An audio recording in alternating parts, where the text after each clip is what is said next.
Aqui na nossa aba de comunidades do nosso canal, do programa Japonês Online, eu fiz uma pergunta sobre qual é a sua principal dúvida sobre viagem ao Japão. Nós temos uma viagem ao Japão que fazemos com nossos alunos todos os anos, chamada de Experiência Tóquio, onde nós passamos em torno de 10 dias em Tóquio. A nossa próxima turma será no dia 29 de maio, a turma já está completamente lotada, e eu aproveitei para fazer essa pergunta para levantar as principais dúvidas sobre o assunto. Apesar disso, muitas das perguntas feitas aqui foram sobre morar no Japão. Então, na medida do possível, o que for possível encaixar aqui dentro do contexto, eu vou responder sobre isso também. Então, para começar, tem a pergunta aqui do Jefferson Lopes, e ele pergunta o seguinte: precisa de visto para entrar no Japão, igual nos Estados Unidos? Se sim, aonde eu tiro? Para quem não sabe, visto é um documento emitido pelo governo do país que você vai visitar, autorizando você a entrar naquele país. E o visto, ele normalmente é tirado no seu próprio país, no caso no Brasil, e em um consulado daquele outro país ou na embaixada, né? O consulado e a embaixada são tipo escritórios que um país mantém no outro país para atender os turistas, os visitantes, os cidadãos daquele país que mora lá e para as relações diplomáticas. No caso do Japão, para você visitar o Japão, ou para morar, ou para qualquer outra coisa, você precisa tirar um visto. Ou seja, antes de embarcar, antes até mesmo de preparar quase tudo da viagem, você precisa ir no consulado ou na embaixada e tirar esse visto.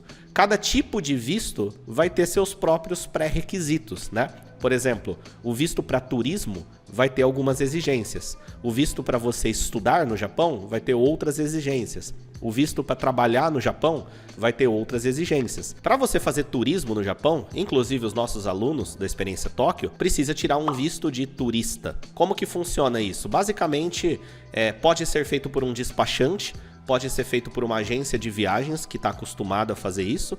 Você vai pegar os documentos solicitados e eles vão levar esse documento no consulado ou na embaixada. No caso, o que for mais perto de onde você mora. Existem alguns consulados do Japão espalhados pelo Brasil, acredito que deve ter uns 5 ou 6 aí, e atendendo estados e regiões.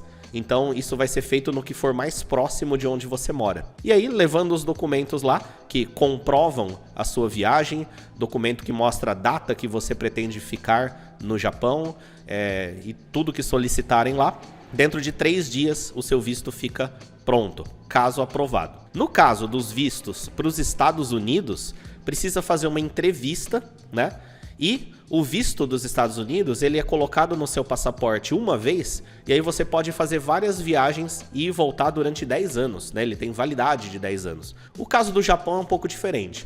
Ele não precisa de entrevista, tanto que pode ser feito por despachante, você nem precisa ir lá, só precisa que seus documentos sejam entregues, só que ele é válido apenas para a viagem em questão. Então, cada viagem que você fizer, você precisa tirar outro visto. Tirou o visto, viajou, ele perde a validade, né? Foi, voltou, ele perde a validade. Vai viajar de novo, tira outro visto. É assim que funciona.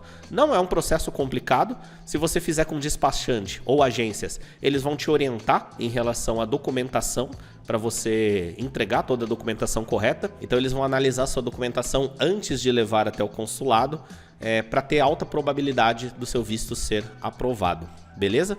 Normalmente, fazendo tudo certinho, entregando tudo do jeito que é solicitado, quase sempre é aprovado. Então, bem tranquilo.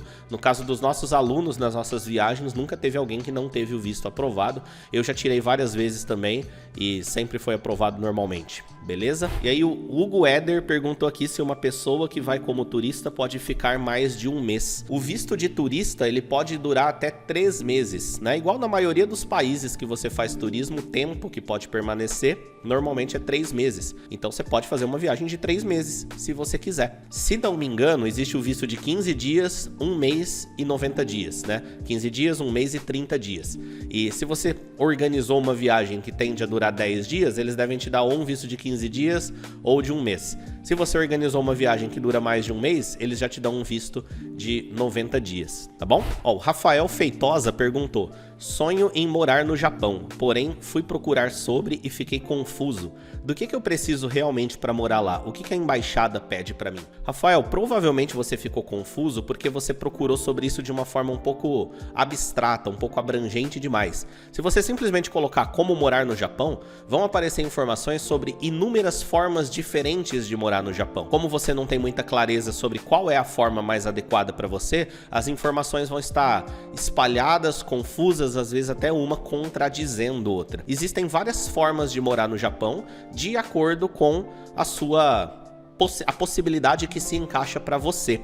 A maioria das informações que existem na internet são sobre morar no Japão sendo descendente de japoneses ou casado com descendente. Por quê? Porque lá no fim dos anos 80, começo dos anos 90, o que aconteceu? O Japão precisava de mão de obra, principalmente para trabalhar nas fábricas, na indústria automotiva. O Japão tinha falta de pessoas para trabalhar. E aí uma coisa que eles fizeram para atrair trabalhadores, para atrair pessoas, foi pensar o seguinte, se existem pessoas que são descendentes de japoneses, ou seja, filhos de japoneses que foram embora do Japão, netos de japoneses que foram embora do Japão, vamos abrir uma possibilidade dessas pessoas tirarem um visto de trabalho que permita eles virem para o Japão e trabalhar. E como o país no mundo que mais tem descendentes de japoneses é o Brasil, a maioria de quem fez esse movimento foram os brasileiros descendentes de japoneses, né? Mas não é só brasileiro, tem muito peruano também. O Peru tem uma comunidade grande de descendentes de japoneses, Paraguai tem bastante descendente de japonês, só que o Brasil é o que mais tem. E essa forma de ir para o Japão ficou muito popular. Então todo mundo tem aí um vizinho que tem um primo que morou no Japão. Ou porque é descendente, ou porque é casado com um descendente. Então a maior parte da comunidade brasileira no Japão é dessa modalidade. Consequentemente, a maior parte dos relatos, das histórias, das coisas que nós encontramos por aí é das pessoas nessas condições. Então isso gerou um pouco daquele mito que para morar no Japão precisa ser descendente de japoneses. Não é verdade. O que acontece é que quem é descendente de japonês até terceira geração é neto de japoneses, tem essa possibilidade. Assim como, por exemplo, descendentes de italianos podem tirar a cidadania italiana e vários outros países têm aí condições que dão benefícios para quem é descendente daquele país. O fato dessa forma ser muito popular fez com que as outras formas de um estrangeiro viver no Japão ficassem um pouco abafadas, um pouco apagadas, e pouca gente fala delas porque numericamente tem muito menos gente que foi dessas formas. Só que o Japão é um país extremamente industrializado, é a terceira maior economia do mundo, é um país extremamente conectado com o mundo e é aberto também. Então estrangeiros de diversos países podem morar no Japão, né? Só que tem as devidas regras, tem as devidas condições para isso. Então você pode ir como um estudante, que é hoje a forma mais acessível que existe, é a forma mais democrática, que está aberta para praticamente todo mundo. Você pode começar sua vida no Japão como estudante, né? Você estuda a língua japonesa, depois você faz um curso técnico, faz uma universidade, arruma um emprego e pode ficar no país para sempre se você quiser, se qualificando. Existe também a forma, o visto de trabalho para trabalhadores qualificados. Se, por exemplo, uma empresa no Japão quer contratar você porque você é um bom engenheiro, um bom programador, um bom analista de marketing, você é um profissional bom na sua área e você conseguiu que uma empresa no Japão queira te contratar, ela pode, digamos que, patrocinar o seu visto de trabalho. E aí vai fazer os procedimentos lá para tirar o seu visto e você ir para lá. Outro caminho, por exemplo, visto atividade religiosa, né? Um colaborador do programa Japonês Online, um parceiro nosso que hoje vive no Japão porque ele é missionário. Então, tem para esportistas também. Quando eu estudava japonês numa escola, eu tinha um colega que ele tinha morado no Japão porque o pai dele foi técnico de futebol por um tempo lá. Logo depois ele foi pra Coreia. Puta inveja, eu tinha 15 anos, eu queria que isso acontecesse comigo também. Existem várias formas, você precisa começar a ver qual forma encaixa pra sua realidade.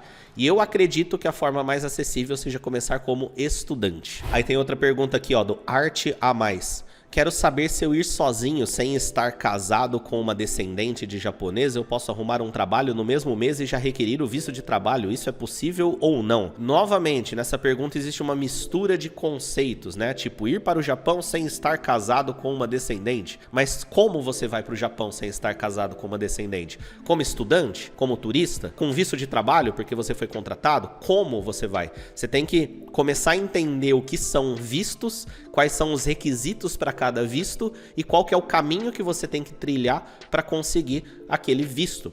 Teoricamente, se você está no Japão e lá você conseguiu ser contratado por uma empresa que atende os requisitos para contratar um estrangeiro, atende os requisitos para você tirar um visto de trabalho, você pode tirar o visto de trabalho.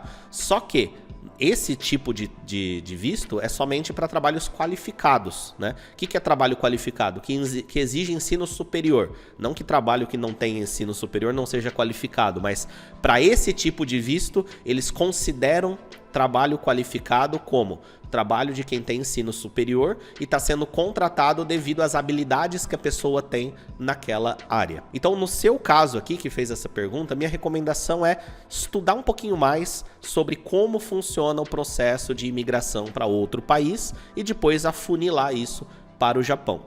Novamente, eu acho que nesse caso o mais acessível é o visto de turista. Perdão, visto de turista se quiser visitar. O visto de estudante, começar como um estudante. Pergunta do Ruizo. Cada iene vale quanto em real? Esse símbolo que ele colocou aqui é o símbolo do iene, da moeda japonesa. A melhor forma de você pensar é assim, ó.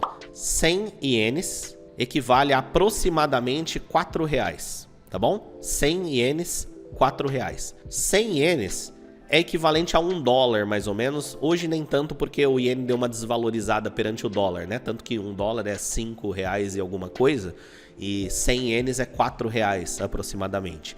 E no Japão não existem centavos, então 100 ienes não é igual a R$100, né? 100 ienes é tipo R$1. Então, 100 ienes, R$4. Sei lá, você comprar uma Coca-Cola na máquina que tem na rua vai ser 200 ienes, né? Equivalente a R$8. Alguma coisa assim. No Google tem uma forma fácil de você fazer esses cálculos. Digita assim, ó, 100 ienes em real. O próprio Google vai dar uma conversão, ó. Então hoje, 100 ienes tá R$3,96. Por isso que eu sugiro você arredondar para 4. Então se você vê que um produto lá no Japão custa, sei lá, 4.845 ienes, você faz essa conversão, vai dar R$192, né? Por exemplo, um bilhete de metrô para você ir de uma região a outra ali, pode ser que isso custe 210 ienes. É um preço comum para o metrô, R$8,33. Aprende a usar essa ferramenta aqui que vai te ajudar bastante nisso, tá bom? E sempre faça a conversão do iene para o real. É o que mais vai fazer sentido, porque você verá o preço das coisas em ienes e aí você converte para real. Para fazer essa conta de cabeça, 100 ienes, R$4, tá? O jeito mais fácil de você fazer esse cálculo. Aí tem uma pergunta aqui do Nathan César. Queria saber sobre os aluguéis, casas e apartamentos, sobre o valor deles para passar um mês em uma cidade não muito populosa, mas perto das grandes áreas como Tóquio e Kyoto. Aí tem um ponto, você está usando o termo aluguel.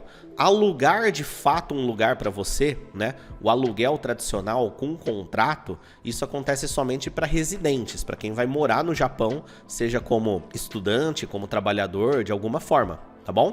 Como turista, já que você quer passar um mês, você consegue uma casa ou um apartamento através de serviços como o Airbnb ou Sakura House, que é uma empresa japonesa que fornece isso, e o preço para turista, para você ficar um mês, ele vai ser um pouco maior do que a pessoa que mora no país e vai alugar um lugar para ela morar lá por meses ou anos, né?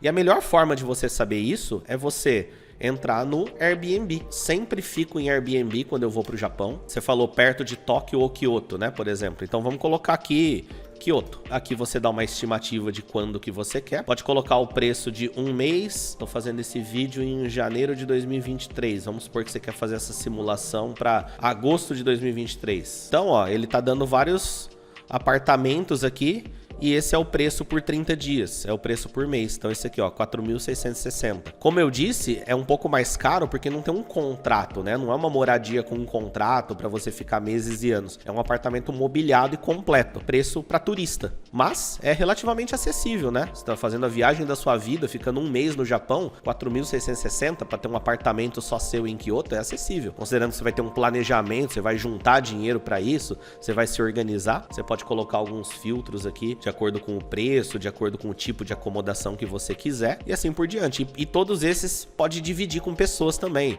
Então se você vai viajar com alguém, divide por 2, por 3, de acordo com o número de pessoas.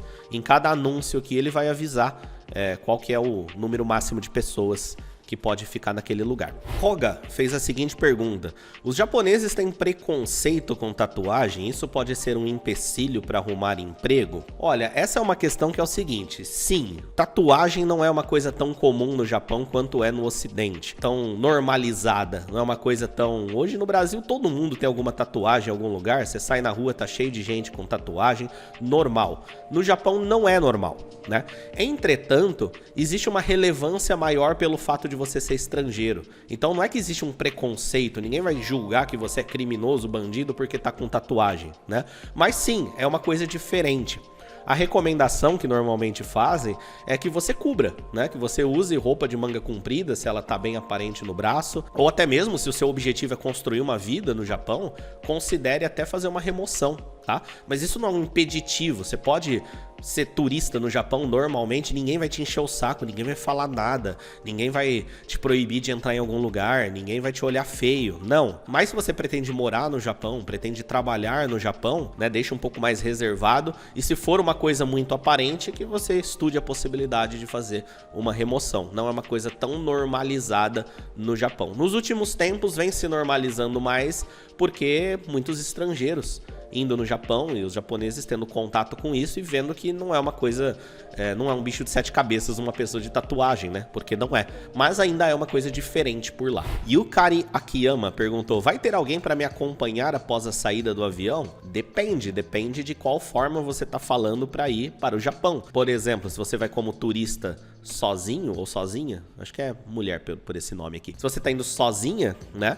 Não vai ter ninguém para te acompanhar quando sair do avião. Mas se você tá indo, por exemplo, como estudante para estudar japonês numa escola de japonês para estrangeiros, as escolas buscam os novos estudantes, os novos intercambistas no aeroporto. Então depende muito da maneira com que você tá indo para lá. M. Vitor perguntou o seguinte, ó: de quanto dinheiro eu preciso para fazer intercâmbio no Japão? Pergunto porque eu quero fazer intercâmbio através da Live in Japan, que é uma parceira nossa, mas eu não sei de quanto eu preciso para isso, então me responda, por favor. Acontece que essa pergunta ela é tão abstrata quanto falar quanto de dinheiro eu preciso para construir uma casa. Depende, né? Quanto custa construir uma casa? Depende. Uma casa de 2 quartos, de 5 quartos, sobrado, numa região afastada da cidade, no centro da cidade, em São Paulo, no interior de São Paulo, depende, tem muitos fatores. Você não vai ter essa informação bem clara e direta respondendo é isso, porque vai ser feito um orçamento para você, de acordo com vários fatores, de acordo com onde você vai estudar, onde você vai ficar, quando você pretende ir, tem várias coisas. Então a melhor forma de você ter essa resposta é entrando em contato com a agência em questão.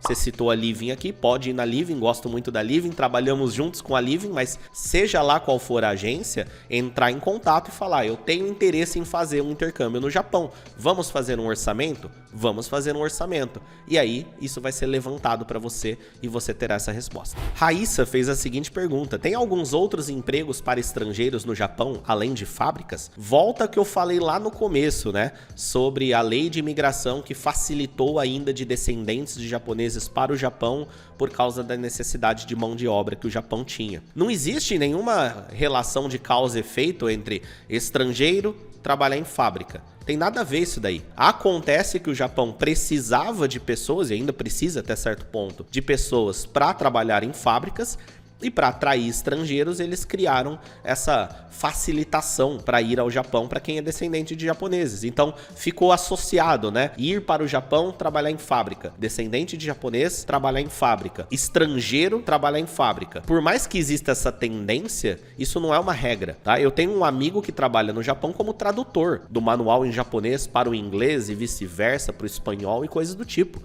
Tem gente que trabalha no Japão como engenheiro, então tem várias opções. O estrangeiro ele não é limitado à fábrica. Acontece que fábrica é uma coisa que você não precisa de um nível alto do idioma. Você não precisa de uma qualificação muito alta no sentido de faculdade, ensino técnico, né? É um trabalho repetitivo que você pode ser treinado ali para fazer. Então é um trabalho que exige menos estudo, menos qualificação para fazer. Tende a ser mais fácil, né? Entrar nele. Mas não existe uma relação de estrangeiro tem que trabalhar em fábrica. Você pode trabalhar aonde quiserem te contratar, de acordo com os seus conhecimentos e com as suas experiências. Anderson Rocha pergunta o seguinte: de onde eu vou tirar o dinheiro? Primeiro, dinheiro para quê? Para fazer uma viagem ao Japão, a turismo? É para morar no Japão? Para estudar no Japão? Começa a especificar um pouco mais, que isso vai ajudar até no processo de tirar o dinheiro. Olha só, de quando eu comecei a estudar japonês, no longínquo ano de 2003, até eu ir para o Japão pela primeira vez, no ano de 2010, foram 7 anos. E durante esses 7 anos, eu queria ir para o Japão. E eu fiquei 7 anos buscando formas de conseguir o famigerado dinheiro para realizar isso. O primeiro passo é você ter objetivo. Se você tem esse objetivo, você começa a direcionar suas ações do cotidiano, do dia a dia, para a realização desse objetivo. Outra coisa é você quantificar. A maioria das pessoas fala: eu não tenho dinheiro para ir para o Japão, mas você não sabe nem quanto você precisa. Então começa a orçar, começa a calcular preço de passagem, preço de hospedagem, preço das coisas que você quer fazer ou você quer comprar lá. Faz esse levantamento. Saiba, ao invés de falar eu preciso de dinheiro, fala eu preciso de 15 mil reais, preciso de 20 mil reais. Tenha um número concreto e específico. E aí, seu próximo passo é começar a pensar como que você vai conseguir isso. Se você acordar todos os dias pensando como eu posso ficar mais próximo desse objetivo, você vai começar a visualizar formas na sua vida de fazer isso acontecer. Um serviço que você vai prestar pro seu tio, pro seu pai, pra sua avó, pro seu vizinho, né? Pro seu colega, sei lá, digitar trabalho de faculdade pro seu colega da faculdade, vender alguma coisa pros seus colegas de trabalho, alguma coisa que você pode cortar dos seus gastos. É aos poucos que você vai fazendo isso acontecer. Você dificilmente vai aparecer um montante completo para você de uma vez, mas você vai, um dia atrás do outro, um dia atrás do outro fazendo isso acontecer, colocando esse objetivo como prioridade, e quando você coloca isso como prioridade, você consegue abrir mão de outras coisas. Por exemplo, você já tem uma poupança separada para isso? Ou uma conta de investimento separada para isso? Né? Se não tem, começa por aí. E aí o seu próximo passo é colocar o primeiro real nessa conta, e depois o segundo, depois o terceiro, depois o quarto, e assim por diante. Rafael Borges perguntou aqui, como funciona para trazer coisas do Japão para o Brasil? Ainda são $1.000 de limite e 2 malas de 24 quilos? Como está atualmente, se você tem alguma dica para trazer mais coisas de lá? Sim, existe um limite de $1.000 em compras compras tributáveis que você pode trazer do exterior na sua viagem. Isso não tem relação com ser com o Japão, isso é uma coisa do Brasil e vale para qualquer país que você viajar. Compras novas, né, em coisas que não são, em coisas tributadas, você tem um limite de $1.000, e aí o que você trazer acima de $1.000 você tem que pagar um imposto em cima disso, em cima desse excedente, né? Então se você faz $1.500 em compras, você vai ter que pagar um imposto em cima desses $500 que tem a mais, beleza? Agora, o peso, 2 malas de 24 quilos, isso normalmente é o que as companhias aéreas oferecem de mala quando você compra uma passagem internacional. Entretanto, você pode pagar por mais malas, você pode pagar por excedente, você pode comprar com a companhia aérea essa mala a mais. Bianca Yoshida perguntou: se eu for para um intercâmbio no Japão por 6 meses, eu posso voltar para o Japão como trabalhador ou até mesmo estudante? Uma coisa é uma coisa, outra coisa é outra coisa. Se você faz um intercâmbio de 6 meses no Japão, você estará 6 meses no Japão com um visto de estudante. Aí vamos supor que você voltou para o Brasil. Se você quer voltar para o Japão, você precisa de outro visto de acordo com a maneira pela qual você está indo para o Japão. Então, se você vai fazer outro intercâmbio, você vai estudar alguma outra coisa, você vai tirar outro visto de estudante de acordo com aquele tempo que você pretende ficar. Se você vai trabalhar no Japão porque alguém do Japão te contratou, você vai tirar um visto de trabalho e vai com um visto de trabalho. Então, não existe essa relação, porque eu estudei no Japão, agora eu posso estudar de novo. Pode, mas tem que fazer o processo de novo. The King Zero perguntou: existem cidades que facilitam a moradia de estrangeiros, seja por motivo de emprego ou mais facilidade de estudo? O processo para morar no Japão é o mesmo independente da cidade ou região que você vai. Não existe uma região específica que dá um benefício a mais comparado com outra. Você tem que tirar um visto da mesma forma e os pré-requisitos são os mesmos, independente de qual região do Japão você vai. Gamer Monkey perguntou: o que acontece se for pego morando ilegal no Japão? Você vai preso, aí você vai ser torturado, aí você vai ser enforcado. E depois vão buscar sua família no Brasil e fazer a mesma coisa com eles. Você nem deveria estar fazendo essa pergunta, porque se você está perguntando isso, você está considerando isso. Por que você está considerando fazer uma coisa ilegal? É tão melhor fazer as coisas do jeito certo, do jeito que funciona, do jeito que você não vai ter nenhum problema. Eu sinceramente nem sei quais são as consequências oficiais para quem é pego ilegal. Provavelmente vai ter um processo com essa pessoa, ela talvez fique presa por um tempo até esse processo ocorrer e aí ela seja deportada, mas eu não sei exatamente o que acontece, justamente porque eu nem considero fazer isso e eu nem quero ter contato com quem considera fazer isso. Então, por que você está se preocupando com isso? Vamos buscar as formas legais de fazer as coisas, que é mais interessante. Leonardo Mestriner perguntou se na experiência Tóquio nós pretendemos expandir para outras regiões do Japão, como Osaka, Kyoto e Hokkaido. Olha, eu gostaria muito de fazer uma experiência Kyoto, né? Só que assim, tem que ter demanda. Fazer esse tipo de viagem não é uma coisa fácil. Conseguir o grupo de pessoas em número suficiente, né? Então o Japão ficou fechado, né, por 2 anos e a gente tinha uma demanda reprimida pro Experiência Tóquio, então rapidinho lotou as vagas. Mas conseguir o número de pessoas necessário para viabilizar não é uma coisa tão simples. É que nós temos bastante alunos, temos um histórico de alunos aqui, só que se a gente começar a pulverizar isso, tem a experiência em Tóquio, tem em Kyoto, tem em Hokkaido, e aí começa a dissipar demais o público e a gente não consegue um número básico suficiente para nenhum deles, né? Então a gente acaba concentrando em Tóquio, que é a capital, que é o lugar mais conhecido. Tem pessoas que aproveitam essa ida para ficar mais no país e viajar para outras regiões e outras cidades. É uma possibilidade, sempre tem gente que faz isso. Então é uma possibilidade. Rodrigo Souza perguntou: quanto tempo é o visto de estudante? A princípio, 2 anos. E aí ele pode ser renovável se você vai estudar por mais tempo, né? Mas o padrão normalmente é 2 anos. Kaneki-san perguntou: eu posso ir como turista e conseguir um visto de trabalho? Se sim, qualquer fábrica ou empresa libera este visto? Sim e não. Sim, pelo seguinte: você pode aproveitar o fato de você estar no Japão como turista para fazer entrevistas, para conhecer empresas, para fazer contatos e tudo mais. E pode ser que alguma queira te contratar. Não pelo fato de que não é qualquer empresa ou qualquer fábrica que pode contratar. Você pode tirar um visto de trabalho, nesse caso, através de um trabalho qualificado, através de um trabalho para pessoas que têm ensino superior e estão sendo contratadas pelas habilidades técnicas que ela tem. Então, dificilmente você vai ir para o Japão como turista e vai conseguir ser contratado por uma fábrica, né? Não é possível isso. Assim como você não vai conseguir ser contratado como garçom, ou trabalhar num hotel como camareiro, ou trabalhar na limpeza. Trabalhos que não exijam um ensino superior, você não vai conseguir. Não dá para tirar visto de trabalho para esse tipo de trabalho, tá? Você precisa ser um trabalho na área de TI, na área de engenharia, áreas administrativas, coisas que tenham correlação com a sua formação. Nem precisa ser uma correlação exata, não precisa ser 100% aquilo, mas tem que ser um trabalho que exija um conhecimento de nível superior.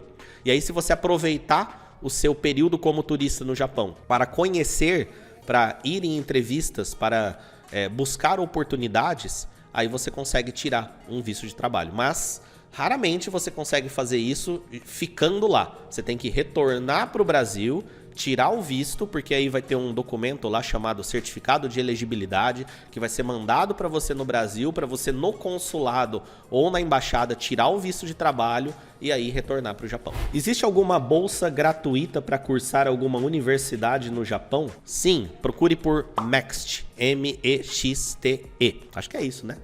Não tem o E no final. MEXT. Só isso. MEXT. É gratuito, mas é difícil pra caramba passar, que eu acho que é mais fácil você buscar formas de pagar as formas pagas do que estar nas condições de ser aprovado por uma bolsa como essa.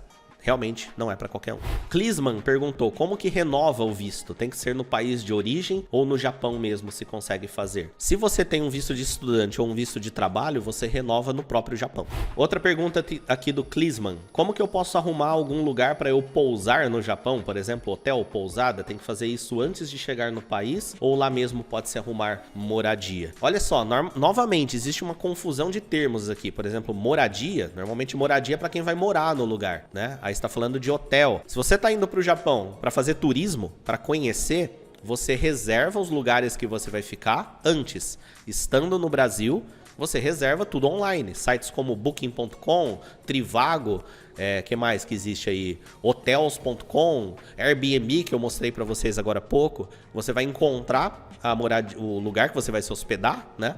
Antes, reservar antes. E aí você já vai para o Japão, você já tira o visto tendo o lugar que você vai ficar. Agora, se você está indo para morar, por alguma forma que permita morar, depende muito de que forma é essa. Depende se você está indo por uma empresa, depende se você está indo por uma agência, se você está indo para estudar. Cada lugar vai ter o teu caminho e normalmente eles já vão meio que te conduzir para aonde você vai ter moradia. Se você vai ter que reservar por conta própria, se vão arrumar um para você, se vão ter uma indicação de um para você contratar. O Vitor perguntou, Live in Japan tem limite de idade para intercambistas? Não só Live in Japan, como ir para o Japão como estudante, não tem limite de idades. Na verdade, tem o limite de 85 anos, que eu acredito que não seja o caso da maioria aqui. Tem que ter mais de 18 anos.